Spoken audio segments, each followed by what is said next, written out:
Okay guys, here we're going to use the midpoint formula. So this is a set of notes over finding midpoint. We've done distance, we've done line segments, now we're going to continue on with that. But we're going to be talking about midpoints and how they create congruent line segments, okay? So how can you find the midpoint on a line segment or on a number line, okay? Or using a coordinate plane, okay? So to find segment lengths using midpoints and segment bisectors. Now this word right here, bisector, that's an important vocabulary word. That means to cut in half. To bisect means cut in half. Yeah, so cut in half there, all right? So we're also going to be finding a point fractional distance. We'll be doing this on a following video, and we're going to be using midpoint on a line segment and on a coordinate plane. So here's the definition, guys. The point that divides the segment into two congruent segments is the midpoint, okay? Now again, what does a midpoint do? It separates a line segment into two congruent segments, okay? So it says B is the midpoint of AC.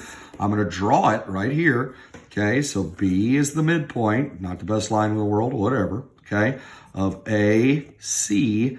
B is right in the middle, and the way we're going to show that is we're going to use these tick marks, guys. Those tick marks mean that it is congruent, okay? What congruent means is that they have the same measure. So AB, line segment AB, is congruent to line segment BC. That's my conclusion. We say things are congruent. So naming it, line segment AB is congruent to line segment BC.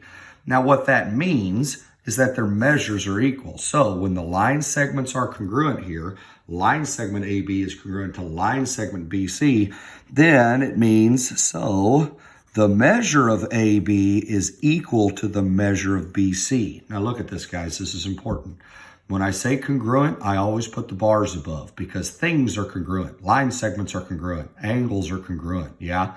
Measures, with how we write it without the bar, so this is read the measure of AB is equal to the measure of BC. So these mean the same thing, but we're talking about different things. This is the actual name of the line segment.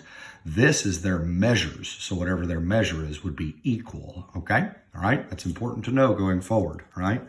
So now we're all talking about midpoint formula. So these next three examples will be midpoints, okay? Now we look at this. It says, example 1, the endpoints of CD are -3 and +5, okay? We're working on a number line here, okay? Find the midpoint M of CD, okay? So we already have a drawing for us. We have point C and point D on a number line. M is the midpoint. Now, what are they asking for?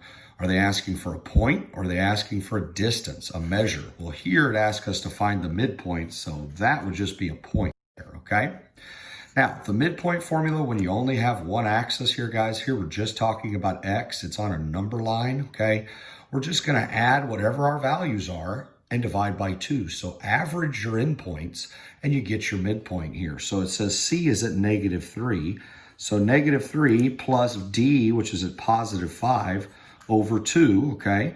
So this will give us +2 over 2. And of course, we know that this simplifies to where our midpoint would just be 1. 2 over 2 equals 1, okay?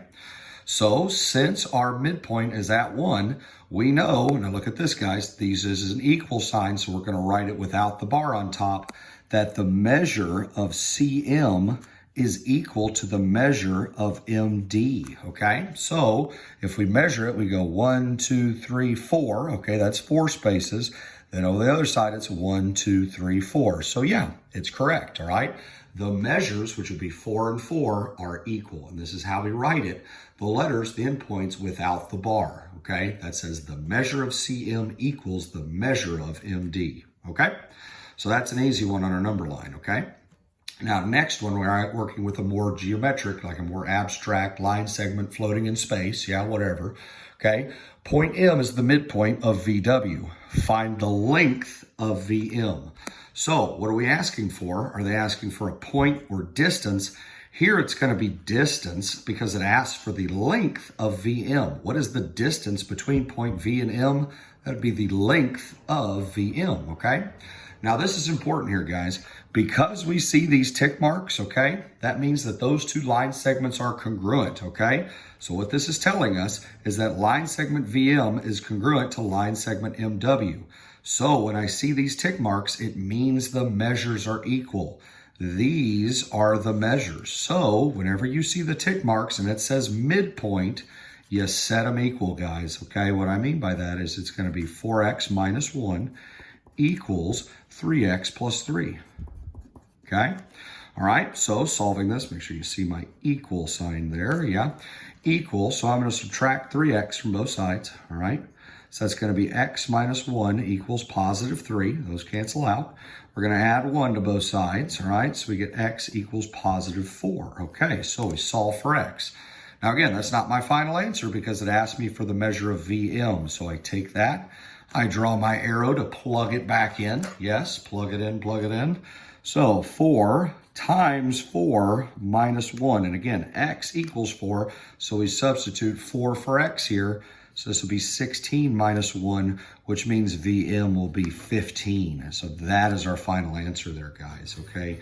Vm is 15, okay? So that's the distance, which means MW is also 15 because it's congruent, the measures are equal, which means the whole thing would be 30. 15 plus 15 equals 30, okay? So just a little extension on that problem there, okay? All right, last example here, guys, all right? So here we're gonna look at doing it on a coordinate plane, okay? Number line, or not on a number line or a segment itself, but actually with coordinates. You see we have 2 coordinates here. Now we're gonna use the midpoint formula. Everybody make sure you have this written down somewhere, okay?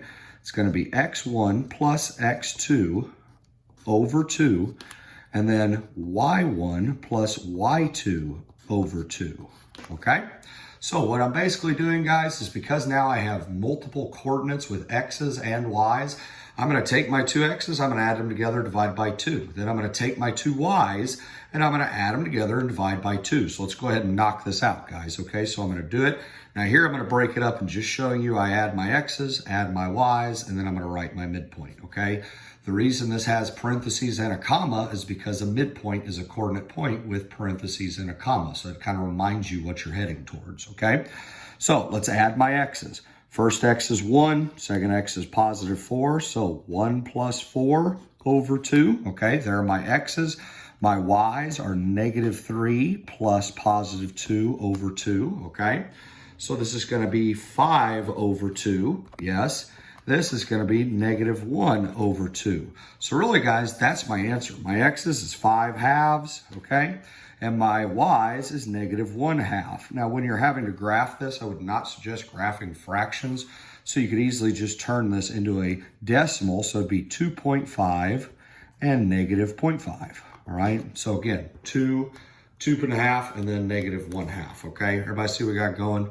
That's our midpoint, guys. That's it. That's how easy it is. Again, add your x's together, divide by 2. Add your y's together, divide by 2, okay?